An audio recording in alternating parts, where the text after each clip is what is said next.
Jésus, Jésus, Jésus est notre Dieu.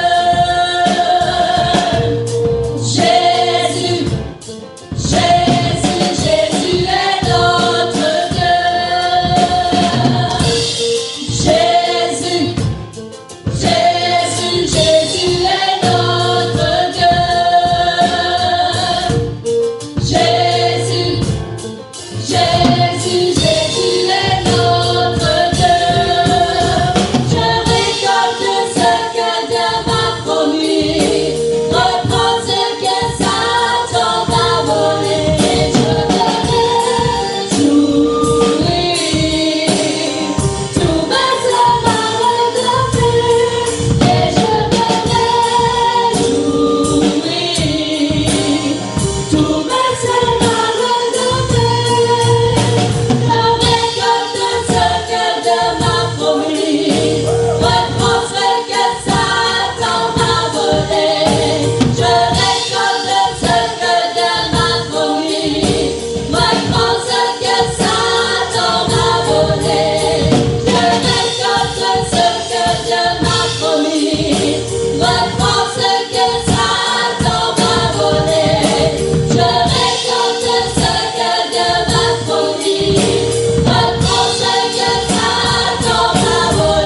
pris de ton amour, je sens le vent de ton esprit, fais-nous vivre au rythme des battements de ton cœur, fais descendre ton esprit.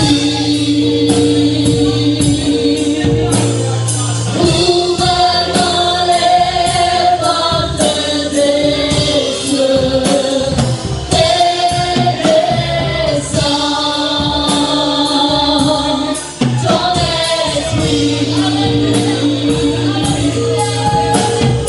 Ouvre-moi les portes des cieux. On va se préparer pour la parole du Seigneur. Amen. Amen. Amen. Alléluia. La sœur Louise, sans vouloir, tu pourras lui dire, Adèle, sans vouloir, elle a ouvert les portes pour les prédications futures. Amen. Elle a été vraiment la jonction. Et voilà, merci Seigneur pour ce qui s'est passé. Gloire au Seigneur. Gloire au Seigneur. Et la prédication ce matin, c'est il jeta sur lui son manteau. On va faire une lecture pour ceux qui ont leur Bible dans 1 Roi chapitre 19, verset 19 à 21. 1 Roi chapitre 19, verset 19 à 21. Élie partit de là, il trouva Élisée, fils de Shaphat, qui labourait. Il y avait devant lui 12 paires de bœufs, il était avec la 12e. Élie s'approcha de lui et il jeta sur lui son manteau.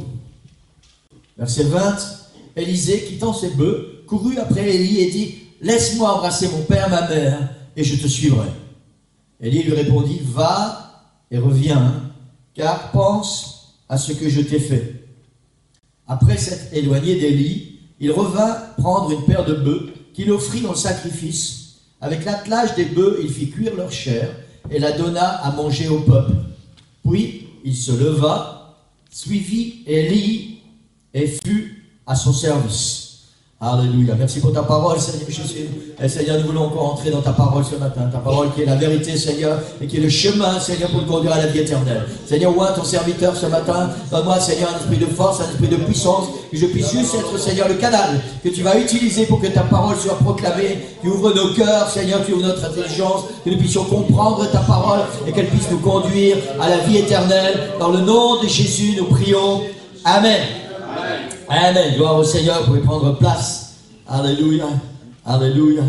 Amen. Amen. Amen. Il y a encore beaucoup de chaises vides devant. Hein? Amen. Gloire au Seigneur. Alléluia. On va faire un rapide rappel. Élie, tout le monde connaît ça, mais on a besoin de rentrer à nouveau dans le contexte. Élie fait descendre le feu du ciel sur l'autel. Élie tue tous les faux prophètes. Et ensuite, bizarrement, il s'enfuit devant une femme, Jézabel. Il a peur de Jézabel. Et il se retrouve dans le désert. Le Seigneur lui donne de la nourriture, un ange le réveille. Et avec cette nourriture, Élie va marcher pendant 40 jours et 40 nuits jusqu'à la montagne de Dieu à Horeb. Et là, à cette montagne de Dieu, Élie va recevoir les plans de Dieu pour son ministère, pour demain. Amen. Et ce matin, on va parler en rapport direct avec les paroles que Élie va recevoir. On va parler de Élisée. Amen. Élisée. Et pour bien comprendre le rôle d'Élisée, et là où le Seigneur veut nous conduire ce matin, il faut aussi bien comprendre qui était Élie. Pour rappel toujours, Élie signifie mon Dieu et Yahvé. C'est la signification du nom de Élie, mon Dieu et Yahvé. Et ce nom du prophète Élie, prophète en Israël, est en opposition directe avec le style de vie du peuple d'Israël, de ses contemporains, qui eux ont abandonné Yahvé pour servir d'autres dieux, en particulier les dieux de la reine Jézabel et des peuples qui les entourent. C'est une opposition directe. Élie, son nom veut dire mon Dieu et Yahvé. Et c'est tout à fait contraire à ce que ce peuple est occupé à vivre. Et dans cette caverne, à Horeb, quand Dieu lui demande ce qu'il fait là, parce que Dieu lui pose cette question à Élie, elle lui dit, qu'est-ce que tu fais là? Est-ce que vous avez déjà entendu la voix de Dieu? Vous posez cette question, qu'est-ce que tu fais là? Vous savez, bien souvent, pas toujours, bien souvent, c'est parce qu'on ne sait plus où on est. On est là, mais on ne sait pas vraiment pourquoi on est là. On a plein de questions, on n'a pas vraiment de réponses. Et puis on est venu dans la présence du Seigneur, et le Seigneur dit, qu'est-ce que tu fais là?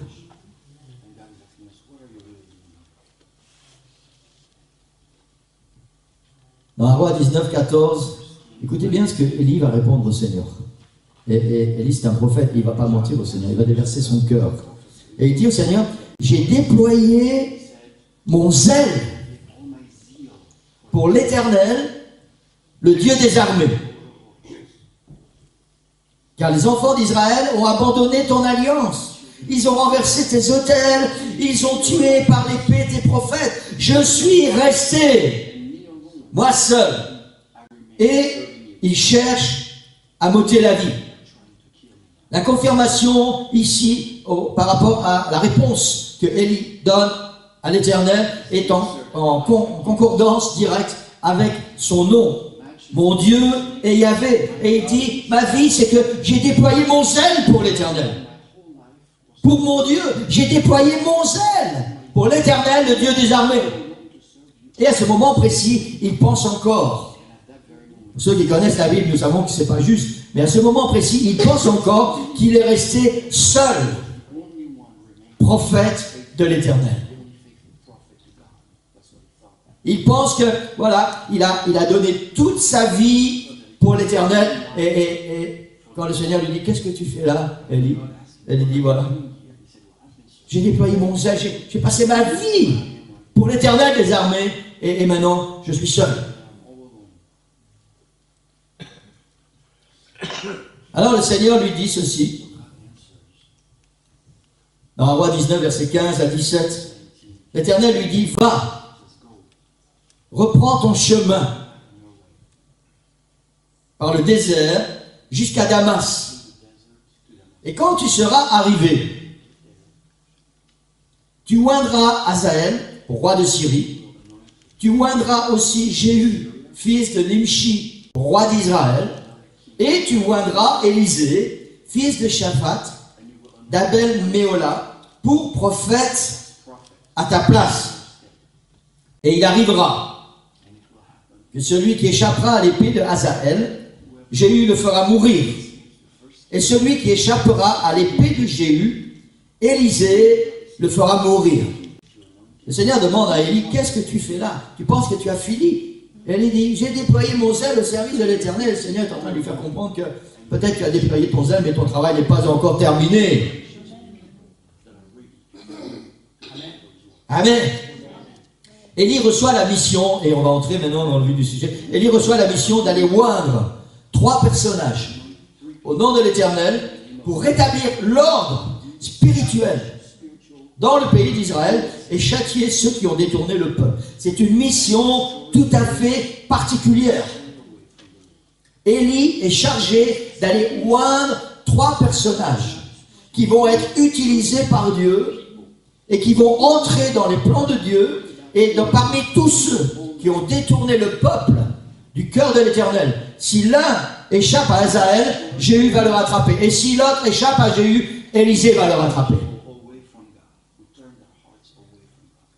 3 personnages.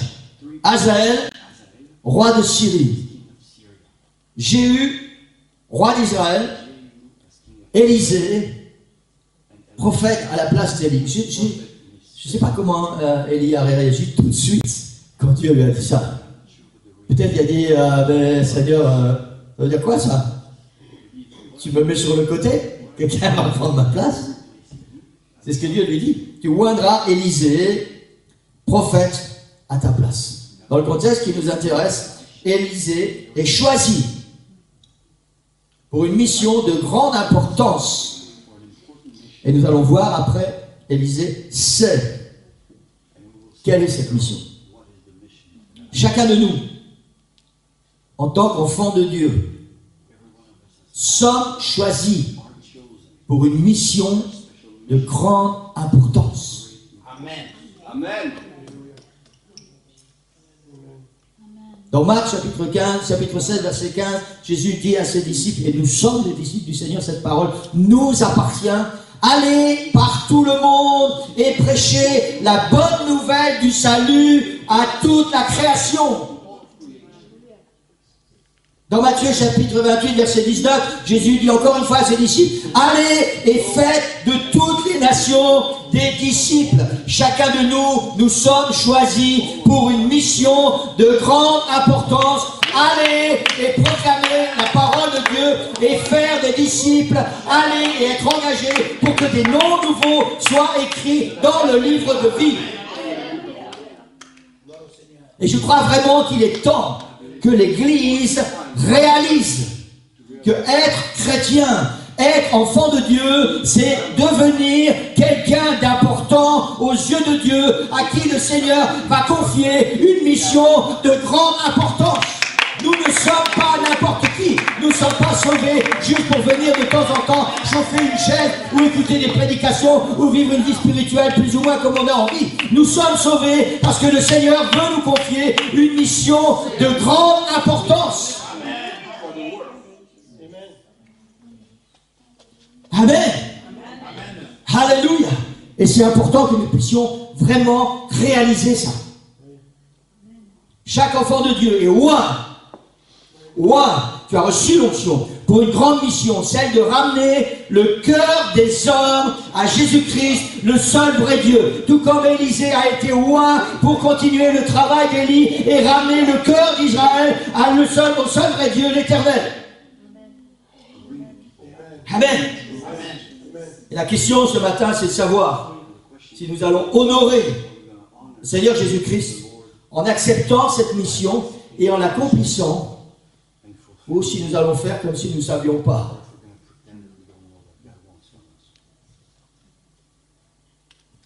Amen. Amen. Trop de chrétiens, trop souvent nous pensons que être chrétien, c'est être chrétien. Je pense que le mot chrétien est devenu tellement banal. L'étymologie du mot chrétien, et à l'origine, chrétien, ça veut dire petit Christ. Et ça n'a rien de banal. Petit Christ, nous représentons le Seigneur Jésus-Christ sur la terre. Et c'est une mission tout à fait extraordinaire et tout à fait à l'opposé de quelque chose de banal. C'est une mission extraordinaire que le Seigneur nous confie. Amen. Et le Seigneur oint son peuple, le Seigneur oint son Église pour cette mission de grande importance. Arrêtez de croire ce que le diable vous dit. Quand il vous dit que vous n'êtes qu'un petit chrétien ou une petite chrétienne sans ressources, tu n'as pas fait l'école biblique, tu ne connais pas vraiment ta Bible, tu n'as pas reçu ceci, tu n'as pas reçu cela, tu n'as pas fait ceci, et puis tu n'es pas capable. Arrêtez de croire. Tout ça, c'est des mensonges du diable. Le Seigneur ne recherche pas des qualités en toi. C'est lui qui va te donner les qualités pour accomplir l'onction qu'il va mettre sur ta vie. Amen. Alléluia. Alléluia.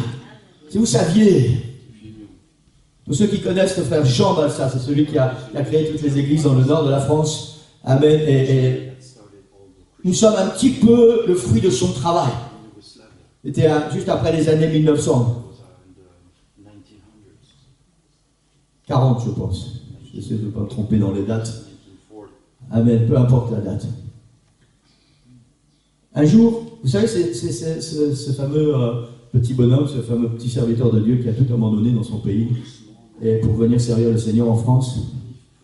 Et il avait une petite bosse sur la tête. Et tout ce qu'il savait faire, c'est parler de Jésus, du nom de Jésus, du baptême au nom de Jésus. C'était Jésus, Jésus, Jésus, Jésus. Tout le temps, il savait faire que ça. C'est lui qui m'énervait tout le temps. Parce que pour moi, il n'y avait pas que Jésus, il y avait tout le reste.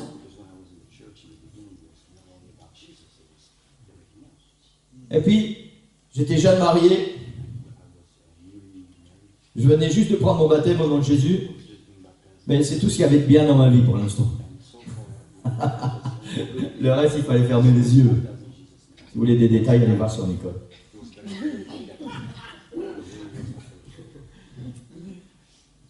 Et puis ce frère est venu me voir et m'a dit, tu sais quoi?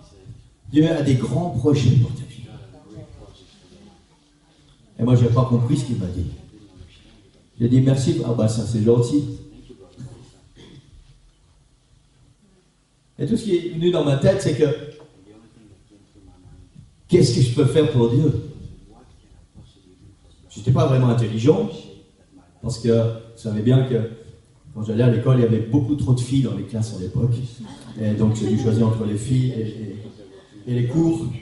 Et puis voilà, les filles m'ont amené à démissionner de l'école, trop jeune. Il n'y avait pas vraiment d'instruction. Je ne cherchais pas vraiment à m'instruire.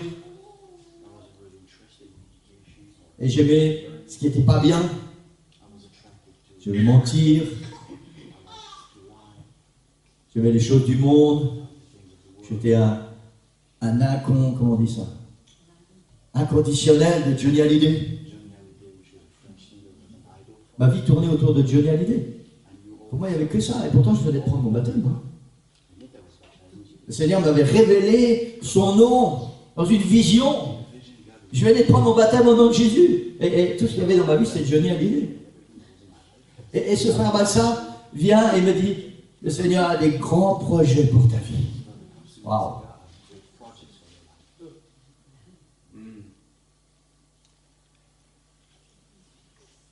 Le projet du Seigneur, c'était d'abord de me former. Louis. Le Seigneur ne m'a pas appelé à cause de ce que j'étais. Il m'a appelé à cause de ce qu'il voulait que je devienne. Amen. Et c'est la même chose pour Élisée, on va voir ça. Le Seigneur ne l'a pas appelé à cause de ce qu'il était. Le Seigneur l'a appelé à cause du plan qu'il avait pour sa vie. Et si quelqu'un pense ce matin, si tu crois que tu n'es pas capable, alors arrête, s'il te plaît, arrête d'écouter, c'est la voix du diable. Tu es capable parce que le Seigneur va mettre en toi les talents et les capacités au moment voulu pour le travail qu'il a réservé pour toi. Amen. Si tu attends d'être compétent, tu vas passer ta vie à attendre. Amen. Amen. Le Seigneur va pourvoir au fur et à mesure. Au fur et à mesure. Amen. Alléluia. On va revenir à Élisée. Au verset 19. Élie partit de là et il trouva Élisée, fils de Shaphat, qui labourait. Il y avait devant lui 12 paires de bœufs. Il était avec la 12e. Élie s'approcha de lui et jeta sur lui son manteau. Il semblerait, d'après le texte et les historiens, qu'Élisée était un homme riche. Il avait un gros patrimoine. Il était également, semble-t-il, le patron. En étant derrière, il pouvait contrôler et organiser le travail. Il était un homme actif et avec des responsabilités. Quand Élie jeta son manteau sur lui, il a tout de suite compris ce qui se passait. Le vêtement à cette époque avait une signification particulière et caractérisait un statut social et ou une autorité. Amen. On ne va pas rentrer dans ce genre de détails. Il y avait par exemple les vêtements royaux. Un vêtement royal, c'est un vêtement tout à fait particulier. C'est un vêtement que seulement les rois portaient. Il y avait les vêtements pour le service qui était accompli dans le temple. C'était des vêtements qui n'étaient portés que pour accomplir le service dans le temple. Et le vêtement avait une importance. Vous prenez par exemple Jean-Baptiste. Jean-Baptiste avait un habit particulier. Élie avait un habit particulier. Et Élie avait entre autres un manteau de poids. Et ce qui est assez frappant, c'est que pour quelqu'un d'ignorant, ça peut paraître tout à fait banal ou peut-être même interrogatif. Élie vient, il s'approche d'Élisée et il jette son manteau sur lui et il s'en va, il continue sa route. Peut-être que si nous étions Élisée, on se retrouve. Hé monsieur, t'as oublié quelque chose, t'as perdu ton manteau.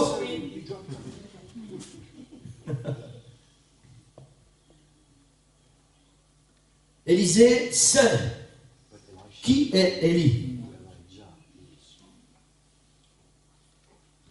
Et il sait quelle est la mission que Élie a reçue de l'Éternel. Il sait ce qui vient de se passer quelque temps avant sur la montagne du Carmel. Quand Élie a tué tous les faux prophètes. Quand Élie était rempli d'audace. Il connaît Élie, il sait que Élie, c'est un prophète de l'Éternel. Amen, il connaît la définition du mot Élie, l'Éternel est mon Dieu. Et Élisée comprend tout de suite. Quand Élie jette sur lui son manteau, il comprend tout de suite ce qui se passe. Le verset 20, il dit, Élisée, quittant ses bœufs, courut après Élie et dit, laisse-moi embrasser mon père. Il ne pose pas de questions. Hein. Qu'est-ce que tu viens de faire? Pourquoi tu as fait ça? Est-ce que c'est bien moi? Il dit, laisse-moi embrasser mon père et ma mère et je te suivrai. Élie lui répondit, va et reviens, car pense à ce que je t'ai fait. Sans hésitation, Élisée accepte cet appel. Il comprend qu'il va devoir laisser tout ce qui faisait sa vie jusqu'à maintenant et suivre Élie afin de devenir lui-même prophète de l'Éternel. Amen. Amen. Élisée dit, laisse-moi embrasser mon père et ma mère et je te suivrai. Et directement Élie répond, va et reviens, car pense à ce que je t'ai fait. Élie ne donne pas d'explication. Élisée a très bien compris ce que Élie a fait. Le cœur d'Élisée est bien disposé. Mais il y a une incertitude quant à la finalité de sa conversation avec ses parents. Élisée dit à Élie, laisse-moi embrasser mon père et ma mère. Et c'est là où il y a une incertitude. Est-ce que ses parents vont l'engager à suivre Élie et entrer dans les plans de Dieu pour sa vie? Amen. On a parlé tout à l'heure de l'obéissance aux parents, la soumission aux parents. Et à cette époque, en tout cas, les parents avaient une grande autorité sur les enfants. Peu importe l'âge des enfants. Hein. Est-ce que ses parents vont l'encourager à suivre Élie et entrer dans les plans de Dieu pour sa vie? Ou bien vont-ils argumenter avec lui? Tu ne peux pas abandonner ta famille comme ça du jour au lendemain pour suivre Élie. Et qui va s'occuper des champs et des serviteurs? Parce qu'apparemment, le papa, il avait pris la retraite. C'est Élie qui était en fonction, là. Élisée, pardon. Qui va s'occuper des serviteurs et des champs? Qui va gérer l'entreprise? On ne sait pas ce qui s'est passé dans cette maison. Et qui te dit que c'est bien toi qu'Élie doit choisir? Peut-être s'est-il trompé.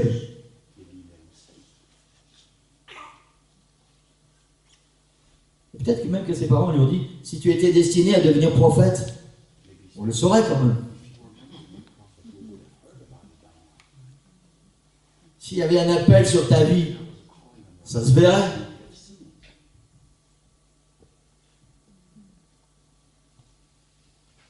Il semble qu'Élie a déjà réfléchi à cette situation. D'où cette réponse. Élisée lui dit, laisse pas d'abord aller embrasser mon père et ma mère. Élie lui dit, va et reviens. Car pense à ce que je t'ai fait. Il y a une onction qui est sur toi. Il y a un appel de Dieu sur ta vie pour un travail de grande importance. Alors va embrasser tes parents, va quitter les choses de la terre et viens parce qu'il y a un travail pour lequel Dieu t'attend. Amen. Amen. Le Seigneur jette son manteau sur tes épaules ce matin. Amen. Et tu sais exactement ce que cela veut dire.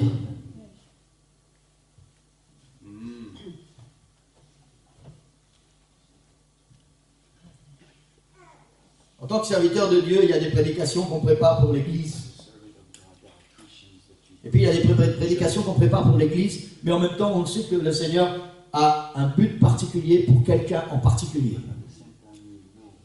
Et c'est le cas ce matin. Le Seigneur parle à l'Église, le Seigneur parle à chacun de nous, enfants de Dieu. Il y a une onction sur ta vie et il y a un travail de grande importance. Le Seigneur veut te confier.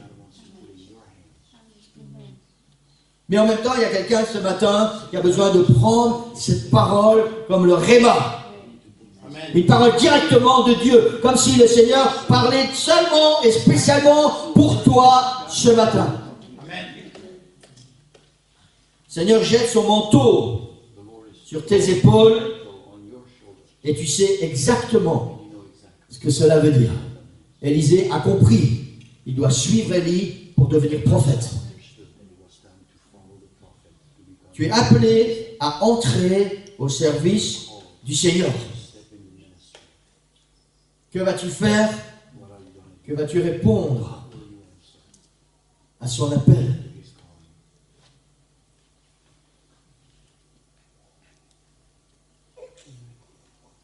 Le Seigneur a déjà jeté son manteau sur tes épaules depuis un certain temps et tu n'es toujours pas revenu d'avoir été embrassé tes parents.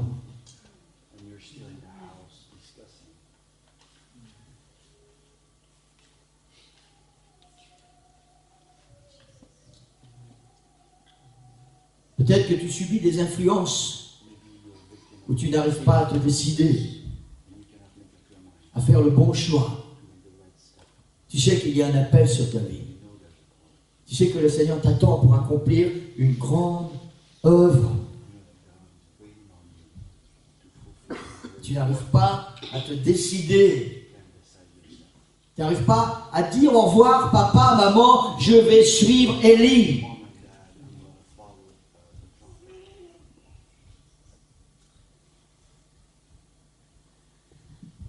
La Bible dit, Élisée, après s'être éloigné d'Élie, il revint, il quitte papa et maman. Il a embrassé ses parents, il quitte papa, maman. La Bible dit, il revint prendre une paire de bœufs qu'il offrit en sacrifice. Avec l'attelage des bœufs, il fit cuire leur chair et la donna à manger au peuple. Puis il se leva, suivit Élie et fut à son service. Élisée a pris la bonne décision.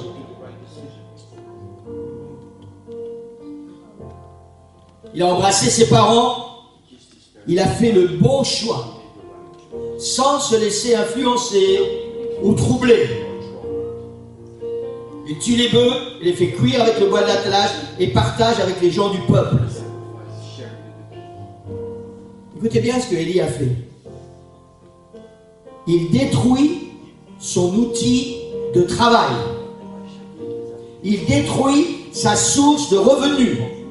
Il tue les bœufs, il prend le bois et il cuit les bœufs sur le bois qu'il offre en sacrifice à l'Éternel.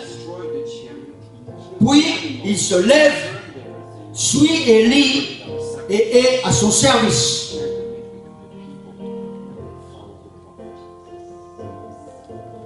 Il y a dans la vie d'Élisée là un tournant, une page qui se tourne, quelque chose qui était avant et quelque chose qui sera maintenant.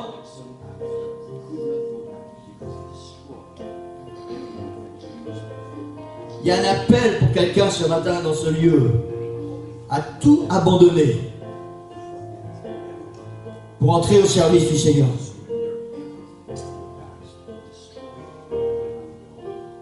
Abandonner les choses du monde, quelle que soit leur importance.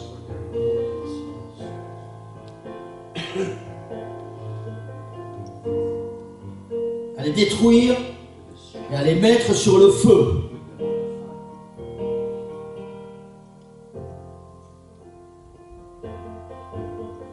Ce qui s'est passé dans ma tête pendant que je préparais cette prédication,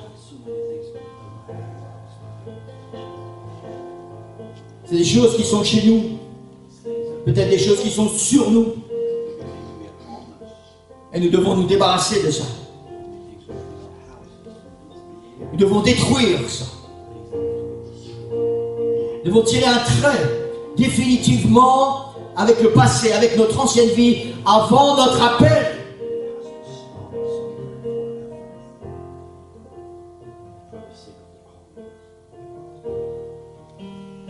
savez, dans ma vie, il y a un jour où j'ai dû me débarrasser de Johnny Hallyday.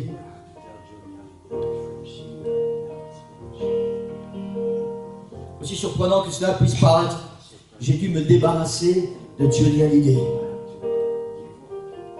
De tout ce qu'il y avait chez moi et qui concernait Johnny Hallyday.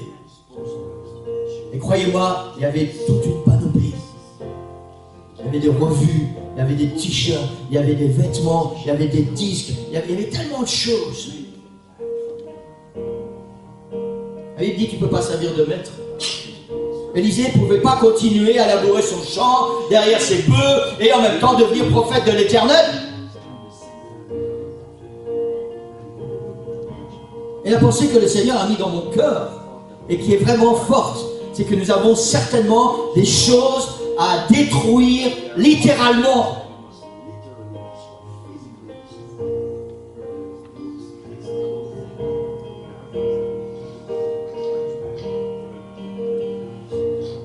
Pour entrer dans l'appel du Seigneur. Amen. Le monde moderne dans lequel nous vivons, en particulier le monde dit chrétien, est un monde qui n'a pas vraiment compris ce qui s'est passé là avec Élie et Élisée.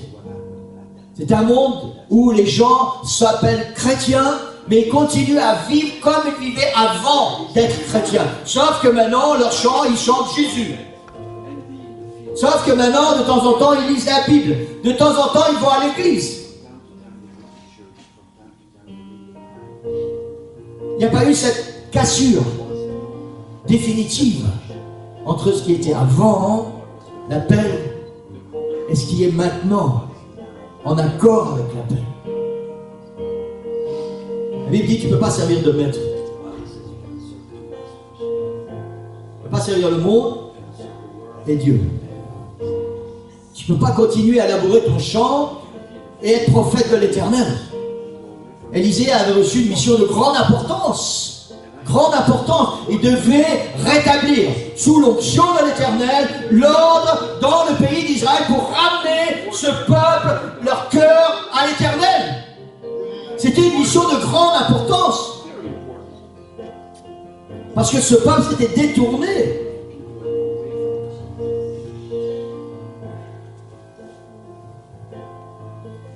Je sais que le Seigneur parle à quelqu'un ce matin. Amen, amen. Élie dit à Élisée, va et reviens. Pense à ce que je t'ai fait. Le Seigneur te dit, pense à l'onction que j'ai mise sur ta vie. Pense au manteau que j'ai jeté sur toi.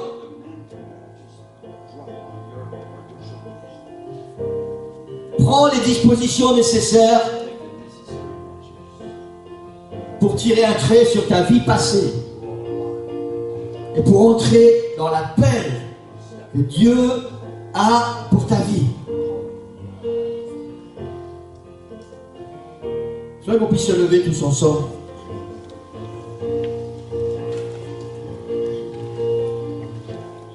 Quelqu'un ce matin est appelé à détruire les choses matérielles qui t'empêchent de servir le Seigneur et qui sont des chaînes dans ta vie.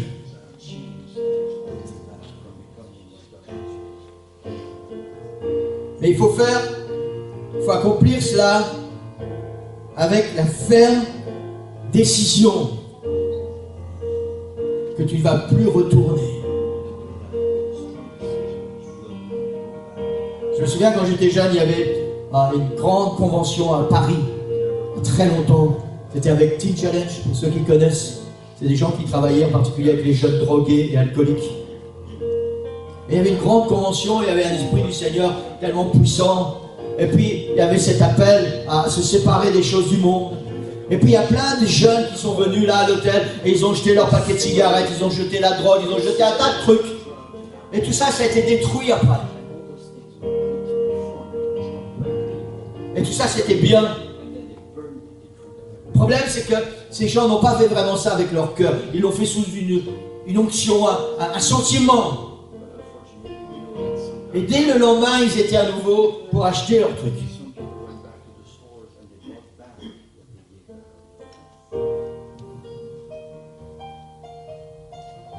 Il faut détruire. C'est la parole du Seigneur ce matin. Il faut détruire et faire pour que ça ne puisse plus à nouveau entrer dans ta vie. Tu n'as plus les bœufs, tu n'as plus l'attaque, tu ne peux plus aller labourer. Maintenant, tu dois suivre Élie parce qu'il y a un appel spécifique sur ta vie.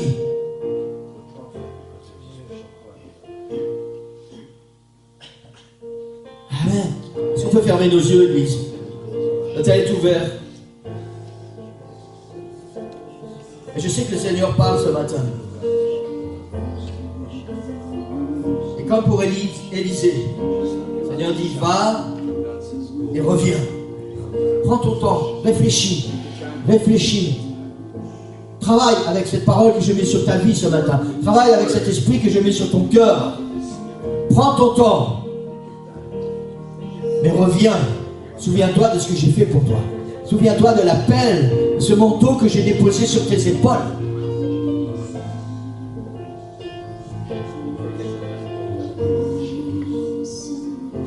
Est-ce que quelqu'un va dire, Seigneur, me voici. Seigneur, je quitte mes parents. C'est pas littéral. Hein. Seigneur ne vous demande pas de quitter vos parents. Seigneur vous demande juste que les choses de la terre ne soient plus prioritaires dans votre vie. Que ce soit lui qui dirige votre vie et que vous puissiez entrer dans ses plans pour votre vie. C'est l'appel du Seigneur pour ta vie ce matin. Ne t'inquiète pas du reste. Le Seigneur a pourvu en toutes choses, en toutes circonstances, pour les besoins d'Élie et pour les besoins d'Élisée. Et ils n'ont jamais manqué de rien. Jamais manqué de rien. Le Seigneur parle à ton cœur ce matin. Fais le bon choix. Le Seigneur ne te demande pas de demain envoyer une lettre à ton employeur pour donner ta démission. C'est pas ça que le Seigneur demande. Le Seigneur te demande d'accepter l'appel qu'il met sur ta vie et de dire, Seigneur, à partir d'aujourd'hui, je ne veux plus vivre comme j'ai vécu jusqu'à maintenant. Je veux suivre ton appel, je veux entrer dans tes plans, je veux entrer dans tes projets et je veux me laisser guider et conduire par ton esprit. Et arrête de croire que tu n'es pas capable. Si Élisée n'était pas capable, il n'aurait pas jeté son manteau sur ses épaules. Si le Seigneur pensait ce matin que tu n'es pas capable, il ne serait pas en train de te parler et de t'appeler. Et de dire, j'ai quelque chose, j'ai une mission de grande importance à te confier. Parce qu'il va te rendre capable. Il va te rendre capable. Alléluia. Le terre est ouvert, Église. Si tu veux donner ta vie au Seigneur ce matin, va et reviens. Reviens. Maintenant, c'est le moment de revenir. C'est le moment d'arriver devant le Seigneur et dire, Seigneur, me voici, Seigneur. Pour accomplir ta volonté. Me voici, Seigneur. Fais de moi ce que tu veux, Seigneur. Je veux me mettre à ton service. Je veux devenir prophète de l'Éternel. Je veux devenir serviteur de l'Éternel. Je veux être engagé dans les plans de Dieu, non seulement pour ma vie, mais pour tout le peuple qui est autour de moi, pour être une bénédiction autour de moi, pour rétablir l'ordre et pour ramener le peuple dans la bonne voie.